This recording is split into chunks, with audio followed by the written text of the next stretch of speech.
நீங்கள் எப்படி இருக்கிறீங்க? இனிய புத்தாண்டு நல்வாழ்த்துகள். உங்களுக்கும் இனிய புத்தாண்டு நல்வாழ்த்துகள். ஒரு கலைஞனை ஒரு திரையரங்குக்கு வாயிலா பார்க்க மிக மகிழ்ச்சியா இருக்குது. எங்களுடைய புலம்பெயர் கலைஞர் நீங்கள். உங்களுடைய புலம்பெயர் கலைஞருடைய படைப்பு இன்றைக்கு எப்படி இருக்குது?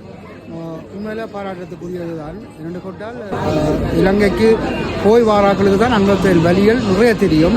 அப்போ நானும் போய் யாழ்ப்பாணத்தில் கிளிநொச்சி மன்னார் மட்டக்களப்பு போன்ற பகுதிகளில் எல்லா இடத்துலையும் சில இடங்களுக்கு தான் போயிருக்கிறேன். போய் சொல்லக்கூடாது, அங்கே போனால் இங்கே போனான்னு நிறைய இடங்களுக்கு போகவே இல்லை. ஆனால் நிச்சயமாக போய் பார்த்தா இதை விட எவ்வளவோ வசதி குறைஞ்ச மக்களுடைய வாழ்க்கை, அந்த வாழ்க்கையின் வழிகளை சொல்லிக்க புலம்பெயர்ந்த மண்ணில் இருக்கிறவங்களுக்கு ஒரு ஆதங்கமாக இருக்குது.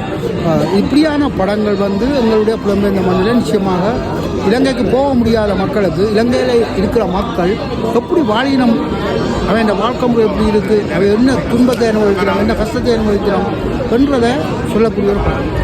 அது இன்றைக்கு நான் வந்ததில் எனக்கு உண்மையாக ஒரு மனநிறைவாக இருக்கிறது என்றால், ஒரு புலம்பெயர்ந்த தேசத்தில் ஒரு புலம்பெயர்ந்த எங்களுடைய வழியை சொல்லக்கூடிய படம்.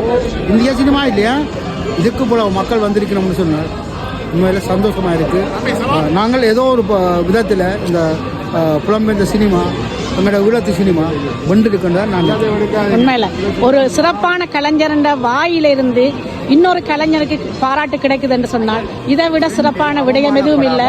இந்த புத்தாண்டு சிறப்பாக தொடங்கியிருக்கு ஈழக்கலைஞர்களுக்கு.